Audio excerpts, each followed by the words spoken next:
Hello, welcome to Dr. Toya's channel. Today I'm thrilled to be joined by Mrs. Renalyn Baliniet, a professor at the Nursing University and a Master of Science in Nursing, a Bachelor in Science in Nursing, a registered nurse, and Progressive Care Certified Nurse. Mrs. Baliniet is a dedicated and highly experienced nurse who has successfully navigated the journey of becoming a nurse in America. And with her first-hand experience, she'll share valuable insights on the steps to becoming a nurse and challenges, rewards of the profession, and essential tips for anyone looking into this field. Welcome, Ms. Renalyn. Thank you. Thank you, Dr. Tuya. Thank you so much for coming. It's an honor to join you in this podcast. But I can only share my experience. I don't want people to mistake it. Oh, she's the expert. She knows everything. I can only speak about my experience about coming here to America and my experience in my journey as a nurse. That's amazing. So you finished your school in Philippines. So you worked as a nurse in Philippines, but then moving to America and working as a nurse, do you see what are the challenges when it comes to the interacting with the patients despite language? Right. So one barrier is that one challenge. I wouldn't say it's a barrier because it really isn't. It's a challenge. Challenge is understanding the language. Of course, there's a lot of slang that you should familiarize yourself with. We have to try and educate ourselves, right? The culture is a little different. Back home, if a family member is in the hospital, we, the family members, are at the bedside taking care of our family, right? Exactly. Taking care of our patient. And we are even embarrassed to call the nurse for assistance. Exactly. But here, it's because the culture is different. The family would come and visit, and they're only allowed a certain amount of time to be at the bedside with their patient, right? Yeah. And most of the care is left for the staff, for the nurses, for the CNAs, for the doctors, to provide the assistance for the patient. Although I've seen some family members who would want to, participate in the care for their patients, but it is not required or expected of them to do that. So that one is a little different. Because of the different cultures too, you have to understand the dynamics of the families. You cannot just assume that, oh, well, this is how the other family was. The next patient's family should do the same. It doesn't work like that. You have to be culturally competent, meaning you understand how you would work with the different cultures. So that is one challenge. And then understanding the dynamics between working with your peers. I mean, your multidisciplinary teams in hospitals, Back in the days, they're like, oh, okay, the doctor said you're supposed to do this. This is what you should do, and we don't ask questions. Here in America, and I'm sure if Dr. Tuya and I have worked together, and we have experienced it. If the doctor says something and the nurse feels like the information is not enough, or sometimes if I feel like I need to understand what's going on, I would have to ask the doctor first before I actually do carry out the order, because I want to make sure that the patient is going to be safe and that I would be safe too, because this is America. There's a lot of litigation. There's a lot of people will say, I will sue you. There's a lot of lawsuits. So we have to protect ourselves and we have to protect the patient, and we want to make sure that we're actually understanding the order correctly. And I don't see anything wrong with that. Back in the days, they said to do this. You're not supposed to question it. They are doctors. They know what they're doing. You just follow it. And I learned, throughout the years that it doesn't have to be that way, because as a nurse who's going to actually do the order, I need to understand, why am I doing this? Is this going to be good for the patient? Is there another way? Is there any other way that we can do? Or is there more that the doctor would like for me to do? So I feel like we have to learn how to communicate with the doctors and with the other teams. You have to, let's say there's a lab test, you have to communicate with the laboratory and find out, I'm not familiar with this test. What color tube am I supposed to get? Rather than just, I'll just send it in a whatever color I feel like, then they probably won't be able to run your test. So you're just wasting your effort and, unnecessarily sticking your patient. So things that communication in every level, that doesn't mean that you're being rude or you're being difficult to your team. I feel like it's you try to communicate because all of you have the same goal of trying to help the patient get better and to help provide a better care for the patient. So therefore, I feel like we need to be open in the communication with the teams so that everything could work,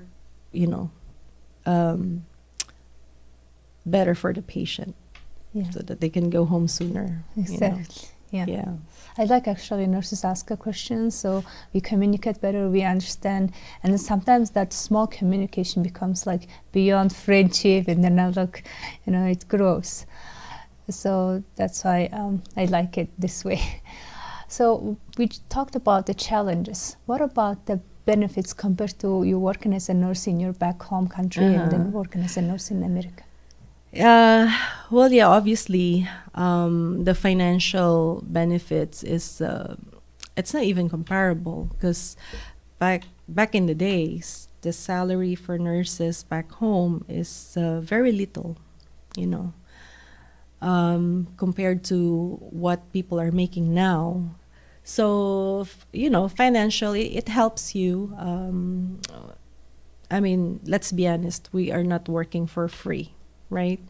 You are working your career because you also want some financial gains. And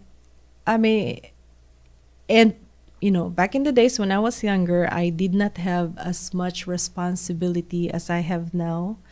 So it's different. Of course, there's more financial gains working in America.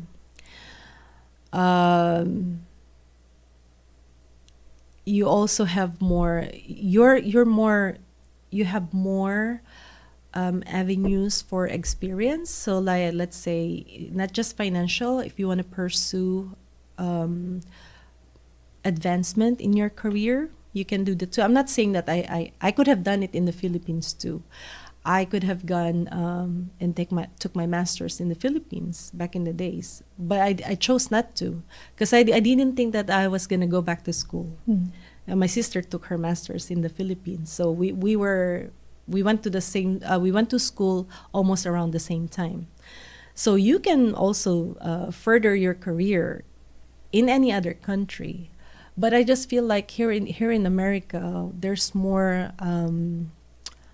opportunities for nurses to advance their career. When I was in nursing school, and this is back in the mid-90s, this is back then, right? They were talking about, in the future, nurses are going to be able to write prescriptions. Yeah. And back then, we were like, oh, wow.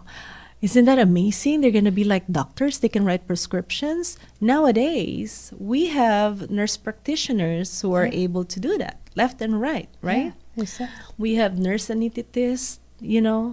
we have there's a lot of avenues for nursing, whatever you want to do. We all have to start from the beginning, and then you can pursue whatever you like. Yeah. And I Yeah. feel like America is allowing nurses to be able to do that. Exactly. Yeah. Like, what is the difference between just the RN and the nurse practitioner? So RN is like your basic registered nurse. You could have graduated from a diploma. There are associate degrees, or BSN, and you can be an RN. You can be a registered nurse.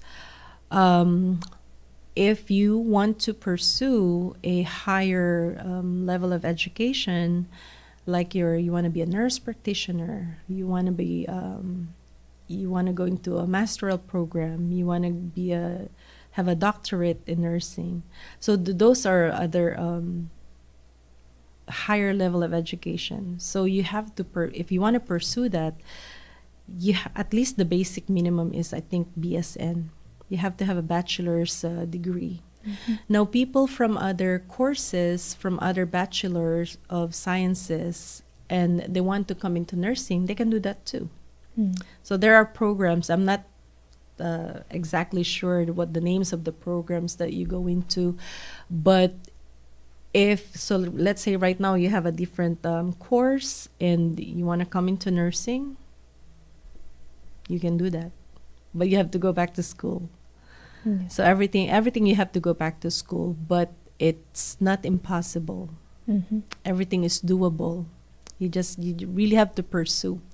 When I decided that I wanted to go back to school, it was already 18 years after I graduated nursing. Oh.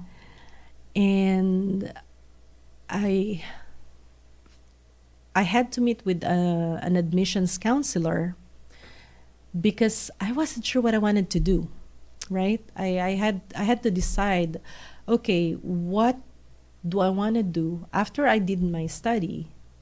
Then what kind of job do I want to do? So then he helped me come up with my decision. So I took my Master of Science in Nursing, and the focus was nursing education. It was so hard. I don't know if everybody had that kind of experience, but for me it was so hard because I had been away from school for 18 years, and I thought that I could read, I could write, and here I was still reading the same paragraph, and it's been an hour, and I couldn't understand what it was saying. I'm like, oh my God. I thought I could read, right? So it was a little of a struggle when I went back to school, and I had to relearn how to read. I had to relearn how to write. And master's program, you're not just reading one page, you are reading chapters, right? Yep. Per day. Yeah. And I'm like, Wow. I need to learn. I need to improve on my skills because I have to be able to read. I'm like, what are they talking about? I don't think I've read that yet, right? So I had to work on myself, improve my skills on reading, and be able to catch up and understand what's going on. So I think by the time I was finishing my master's, I already developed a speed reading skill. Wow. Like, I want to read more. Wow. Give me more stuff to read, From not being able to read the whole paragraph over an hour. It felt ridiculous, but it's true. It was hard. And one wouldn't think, I'm like, it's just a paragraph, just read it. But it was hard for me until I relearned how to Wow. actually do it. That's amazing. It's hard because it's not like you're just going to school and not doing anything. No, you have a full-time job, plus if you had a part-time job, and you have family, Yeah. so you're like working and going to school at the same time. And it is not unusual because here in America, people do that. They work and they go to school. They can work some days of the week and go to school some days of the week. Or I've even met people who work during the night, come to school during the day, and sleep somewhere in between, you know. So it's hard. It's a challenge, and it's doable because a lot of people do it. You know, you're not like back in the days. I guess I was lucky when I was in nursing school when I was younger, because my parents allowed me to go to school and not work at all. Wow. So they helped me with my tuition. That's you know. amazing. But now that I'm here, I have my own family, I have my jobs, I wanted to go to school, so I got to do everything, you know. But it's doable. This is the life here in America. Yeah, that's amazing. That's a lot of work. So since we touched that, like, what about the work hours for just a typical RN, how it works? So there's a lot of facilities now that would do 12 hours. We used to be able to do 8-hour shifts, but a lot of the facilities have switched to the 12-hour shifts. So you work 12 hours, 3 days a week or 4 days a week. When I was working in California, we work. So this week we work 3 nights or 3 days. The following week you work 4. Mm-hmm. So it's like alternate like that. But depending on facilities like the one that I work right now, the full-time hours is only 36 hours a week. So that's 3 days of 12-hour shifts. Mm-hmm. And that's full-time.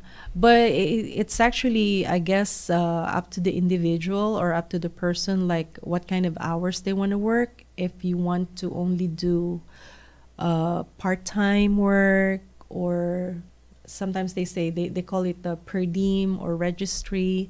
So it's actually up to you how many hours of work you want to do on a week. Mm-hmm. But the usual now is 12 hours per day. This is a hospital setting. Some people would work like in the clinic, so they may have different work hours, maybe like 8 to 5, or depends on how long the clinic hours are going to be open. But mostly for hospitals, it's 12 hours. I see. Yeah. So what about becoming a critical care nurse, ICU nurse? It sounds like very big. Yeah, well, yeah. Back in the days, I was so scared when they say, I'm old school. Back in the days, you cannot just go into ICU. You have to have years of experience in med-surg, and then from med-surg, and then you transition to telemetry, and then to step down into ICU. Because you're expected to be able to manage these patients with their medical problems. And then you also have to do the critical care part. But nowadays, what we see, what I have seen, some hospitals, they do hire new grads straight into the special care units. Special care units meaning the ICU or the ER. And there's nothing wrong with that. Some people are adaptable, mm-hmm. and the ICU has its own challenges because it's a high level of care, and for somebody coming fresh out of nursing school into the ICU, for some people they find it difficult. Mm. Some people are able to adjust, no problem. Some people have a hard time adjusting. What I tell my students, because I do teach clinicals, I tell my students if they can get some experience in the medical surgical unit first, mm-hmm. so that they can understand how to manage all these different kinds of conditions. And if they still want to pursue higher level of nursing, then they can go into ICU. There are different kinds. So depending on hospitals, there are medical ICUs, surgical ICUs, cardiovascular ICUs, neuro ICU, you know. So depending on what they want to do, sure, they can pursue it. But like I said, if a new grad decides that they want to go into the ICU, then I feel like they should actually try to learn twice as hard, because you're basically learning everything all at once. And that's really difficult. Exactly. Yeah, it is hard. We have like the ICU that I work right now. It's it's a basic ICU. You know, we don't have a lot of special stuff. We have some like special medications that we give to patients. But even then, if you're coming from just coming straight out of school and you're not familiar with all of this, it is scary. It's scary. Definitely, yeah. So yeah, I mean, you can do it, but you have to work twice as hard to learn quick. And you know, be patient, because some people, well, I guess it depends on individual experiences, because some people they can easily give up. Yeah. You know, but yeah. All right. So thank you so much, Ms. Renaling. It was a great, awesome discussion. I learned a lot, and then thank you again for coming in. And then I'm sure you find a lot of good information, valuable information from our episode. And stay tuned. And thank you, and bye-bye now.